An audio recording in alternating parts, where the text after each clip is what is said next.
Peeps, we're back. Welcome back to the channel. Here we are with part 9 of our 3 Degree of Freedom motion simulator platform top frame build. And today we're going to work on our shifter bracket. So I just want to say a big thanks to everyone who's subscribed. Don't forget, guys, to hit that subscribe button. Help the doctor who's helping you. Okay, what we're going to do, guys, is you are going to need to get yourself a length of 100 millimeter 25 by 25 box by 2 mil thick. On this 100 millimeter 25 by 25 box, we're going to cut a 75-degree angle, very similar to what we did with our steering wheel mount assembly. So I'm going to refresh your memory how to do that. So this is how you do it, okay? From one end on the bottom edge of your box, mark in 10 millimeters. On that 10 millimeter mark, put your ruler from that mark across to the opposing corner. Draw a line, all right, and then get your angle grinder and you'll cut nice and straight through that. And this is what you're going to end up with, okay, a 75-degree angle. Then get your disc pad or your grinder, clean up this end. So the end that's been cut at 75, that's what's going to be welded to the rig. So get it cleaned up, get a little bevel on it. Then once that's done, guys, find the center of your 25, 12.5, and mark the center of every face, so we can get it lined up on our 35 by 35 slide over on our rig nice and square. Okay, so that's what you need to do with the 25 by 25. You'll need to get a length of your 30 by 30 by 2 mil box now. And from one end, you will need to measure 40 millimeters, mark it, put your square on, draw a line at that 40 millimeter mark, okay? Then within that 40 millimeter area, guys, we're going to get the center of this piece, which is 15 millimeters, half of 30. Same deal as always. Measure across 15 millimeters, make a mark, put your ruler on, draw a line, okay? Now we're going to measure in 10 millimeters. On that center line we've just marked, we're going to measure in 10 millimeters and make a mark from that end. From this end we've marked, we're going to measure in 10 millimeters, make a mark on that center line. You'll punch those marks, okay, and then you're going to drill 6 millimeter holes, right? This will be our slide over to take our tech screws. Okay, peeps, if you remember from previously, before we put our steering wheel assembly on, we made sure that 2 of our 35 by 35 slide overs were put to the front. Okay, and this is one of them. So this is on the left-hand side of my rig for me, because in Australia, our steering wheel is on the right-hand side of our car, so our shifters are on the left-hand side. So if you're in America or in a country where your steering wheel is on the left side of your car and your shifter's on the right-hand side, you'll just have to translate this to the right-hand side. Principle's going to be the same. Okay, this is our 35 by 35 slide over here. Okay, what you need to do, you need to measure in from the front edge, 10 millimeters, make a mark, put a square on, draw a line, right? Then on the face, outside face, you need to grind all the material off that face and make it nice and clean, okay? Once it's been cleaned, then you can measure in 10 millimeters on that face, put your square on, draw a line down the face, okay? Then you will measure in 20 millimeters. Okay, here you'll measure in 20 millimeters, make a mark, put your square on that mark and draw a line. Just on the top, you don't have to do it to the face of this one, just on the top there at 20 millimeters. Now what you're going to do, guys, is you're going to bring your 25 by 25 that we've cut that 75 angle on, okay? You're going to line the front edge, it's going to sit like this. So the angle's going to be sitting forward, all right? You're going to place the front face on that 10 millimeter line, okay, and then where you've marked it midway there, line that up with that 20 millimeter line. Get it basically in the center this way, up and down, okay, get it in the center of the 35 slide over, and then we're going to weld it on. So that's what we need to do. Okay, peeps, hopefully you guys smashed that and you didn't have any issues getting that welded on. So it's always fun and games in the doctor's workshop. So guys, here's that 30 by 30 that we cut at 40 millimeters and put our 2 6 millimeter holes in. Okay, that's done. Now make sure it's all clean, make sure the inside's clean. This is a this is a slide over point on our 25 by 25. So make sure it's nice and clean, okay? Now you're going to take your 30 by 30 again, okay? And you're going to make 2 measurements here on your 30. Well, you're going to do more than 2, but you're going to measure from the end, 80 millimeters, make a mark, put your square on, draw a line, okay? Then you're going to measure the halfway point of that length, which is 40 millimeters. Okay, measure 40 millimeters, which is halfway, put your mark on, draw a line. You're going to find the center of the length now, of the width here, okay? Once again, 15 millimeters, make a mark one end, make a mark the other end, put your ruler on, draw a line. Okay, measure in 10 millimeters, mark it from this end do the same. Measure in 10 millimeters, mark it. On those marks, on that center line, you're going to punch, and again, you're going to drill 2 6-millimeter holes. Clean this all up ready, because we will be welding our little slide over piece here right in the center. Okay, so what we need to do is we need to line up this 30 millimeter piece here with our holes facing out this way, exactly like this. Okay, so orientate it on the piece, centered this way, right, and centered this way. Once you've got it centered lengthways and widthways, you're going to weld that on. I would recommend definitely cutting this piece now before you weld this. It'll make it a little bit easier. So let's cut our 80 millimeter length here now, and then we'll weld our 30 millimeter piece on the top. It always goes without saying, guys, we're going to clean up where we've cut.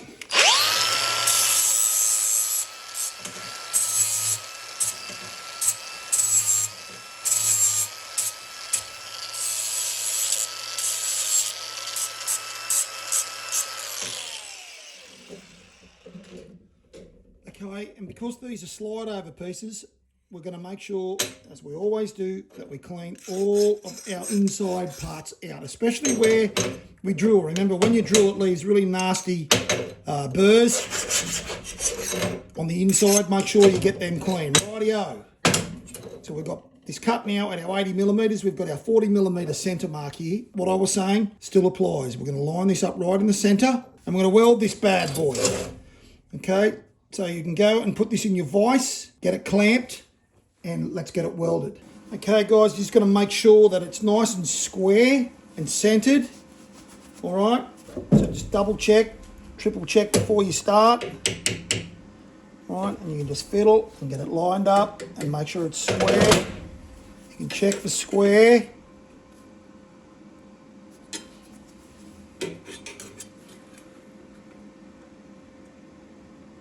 Okay, you got it centered and square.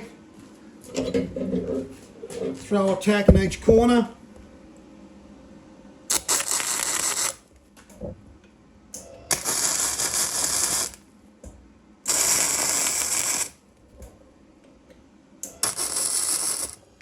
Okay, guys, this is what you're going to be looking at once you're done.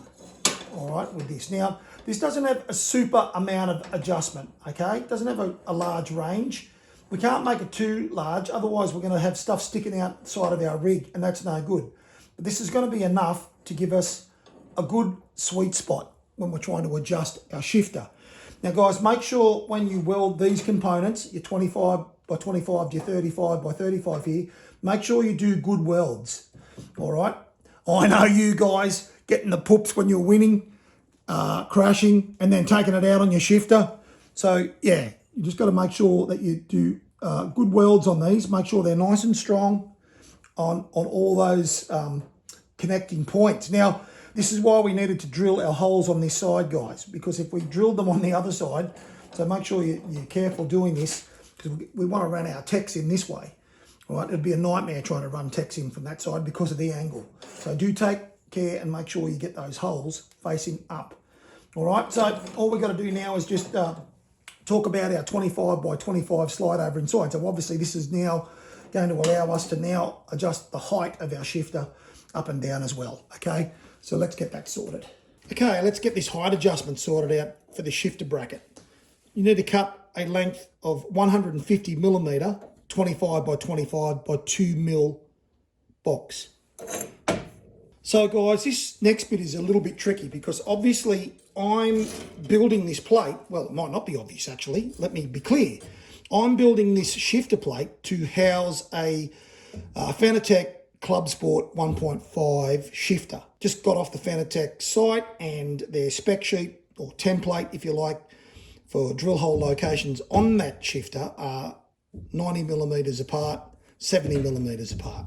And the shifter itself is 127 millimeters by 127 millimeters. Okay, so I'm going to build this plate for that shifter, obviously. But in saying that, and after being an avid user of the G27 shifter, this plate would work for that as well, because that's just a clamping mechanism with a couple of M6 bolts that go into that as well. You could definitely adapt this plate that I'm building, obviously just your drill locations, for a G27 or the like would be different to what I'm going to be doing now, because I've got to build this for my shifter. But I reckon you could pretty much use the plate that's going on top of this, because I'm going to use some of our 140 by 20 mil decking as the main plate that will go on top of this smaller plate. This smaller plate enables me to connect the 25 by 25 that's going to be able to be telescopic inside the 30 by 30. Now, for me and on my rig, and you're going to be the same if you've cut all those angles, so I'll just copy my build here because it will translate to a number of shifters. It will just mean that you might have some hole locations that you're going to have to find with your shifter for it to fully work, because I'm obviously going to have bolt hole locations for my Fanatec. The finished product will be. Now, it doesn't include this plate. They will be further out on the Merbow for the Fanatec 1.5 Club Sport. But as far as setting this plate up goes, to put the Merbow on, you can copy this. That 25 by 25 that we've cut, it needs to go on in this angle. So this plate that I've got here, it's our good old trusty 75 by 5 mil plate. I've cleaned it up. It's 110 millimeters long. So you need to measure 52.5 for the halfway. Draw a line, okay? Because then you'll use that line to marry up each corner of this 25 by 25, because it has to go in this orientation. From an edge, set it in 5 millimeters. So we're going to line it up so it's like this across from corner to corner on that center line on that 75 by 5 mil plate. Okay, that's how we're going to line it up.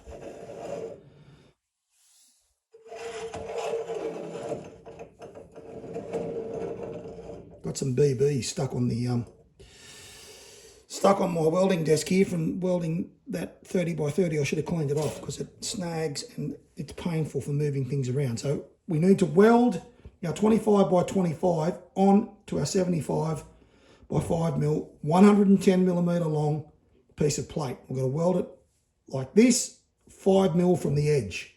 Let's get that done. What we're going to do, because we're using Merbow on the top of this plate, and we'll be having a shifter sitting on top of the Merbow, our screws need to be able to be flush with the top of our Merbow when we connect it to our plate here. So I'm going to use these countersink deck screws. They're a metal screw, once again a self-tapper. Now these ones are a bit sad because they came out of a deck that I demolished. Okay, so they're a bit rusty. I'm going to clean them up a bit with a wire brush, and I'm going to need, because they've already been used, so this one, the actual cutting end is gone from it. But that's all right, I can use one of the others to cut and then drive this one after the others have driven the hole. But I'm going to give these a bit of a help. So I'm going to drill my plate first. So this is the sort of screw you're going to have to find to be able to use the Merbow with this plate and then put a shifter on it without screws sticking up. We can't use our normal techs here because these will sit up too high. Unless, of course, we countersink or use a speed bit or a spade bit to take a little bit out of our Merbow, but then that's going to weaken our Merbow. So these are a much better option. Okay, so these will self-drive, but because these particular ones I've got have already been used, I don't trust them to not snap trying to put them through 5 mil steel. So I'm going to drill to give these guys a little bit of help. So it's like a pilot hole, if you like, for these guys. And I will pilot hole a 4 millimeter hole. So what I've done is I've measured 5 millimeters in all around the outside of my 110 by 75 by 5 here, right? So I've measured in 5 millimeters, made a mark, put my square on and drawn a line all around the outside. So you're going to do lines 5 millimeters right around the outside, and where they cross, we're going to punch where those lines intersect. Okay, and if you're going to use a similar long decking tech screw like these, maybe 8G, I don't know for sure, I'm guessing about 8G, and they'd have to be around 30 millimeters in length. So they're like an 8G 30 millimeter fine thread, like decking tech screw. So I'm going to help them by pilot holing a 4 millimeter hole at each one of those points, 5 millimeters in from my edge on each corner. So if you're going to follow what I'm doing to place a chunk of Merbau on top of this, then you need to find something like that I've just shown you, and then make those measurements, punch those corners and drill with 4 millimeter drill bit.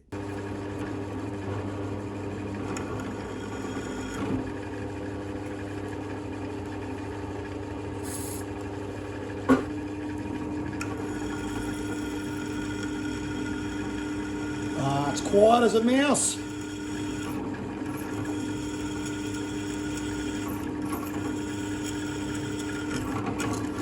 What does the doctor say? Let the drill do the cutting.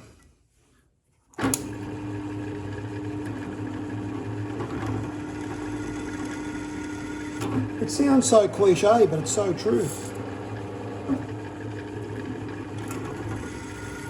That's a special cutting gel. It works really, really well. And it's really good for extending the life of your drill bits. Let me give you the drill. Ha ha ha! The drill! Oh God, somebody slapped me.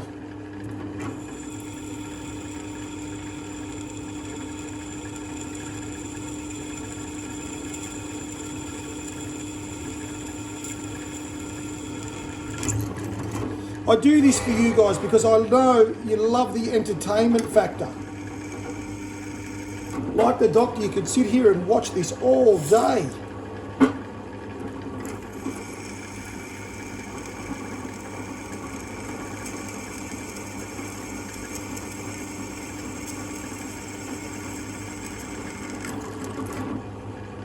Okay, so that's really going to help those decking screws not break off when I'm trying to get them into this plate.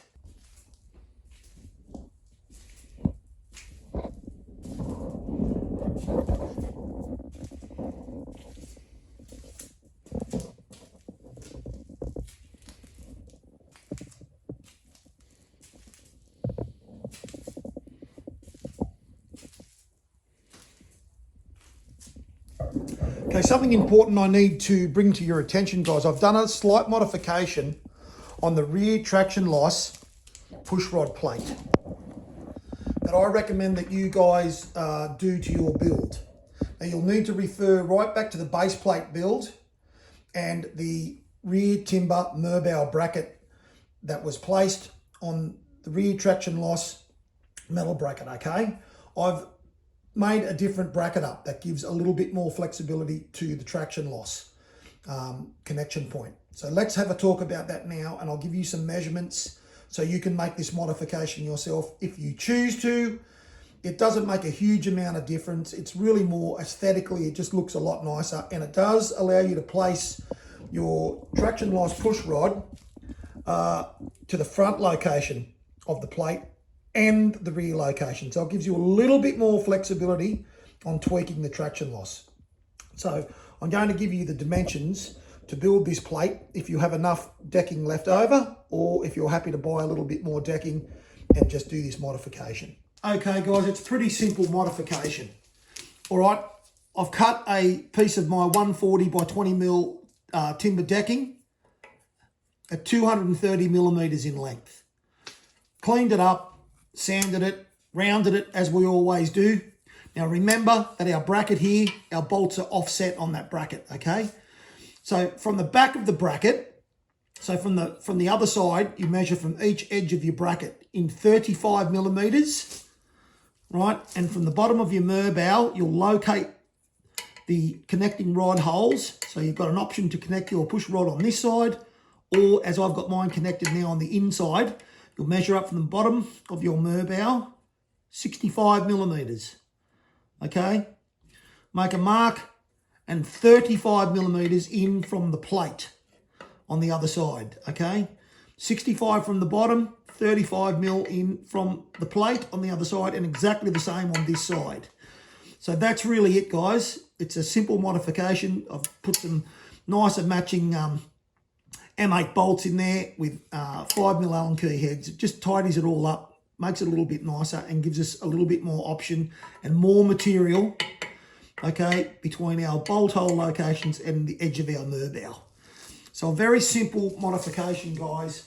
And it does actually give me a slight advance. It gives me a slight little bit more traction loss by running the rod this side. It does bring my traction loss pretty much all the way to the edge, whereas before I was probably 10, 15 millimeters in from the corner. That modification brings that right to the edge of my plate with my traction loss. That is with the rod set up at the very furthest hole location on the motor shaft lever. All right, guys, we're going to leave it at that now. We'll finish this shifter mount bracket build in the next video. So thank you guys for tuning in. For all those who are following the build and have subscribed, I salute you. Guys, stay healthy, stay safe, and take it easy out there.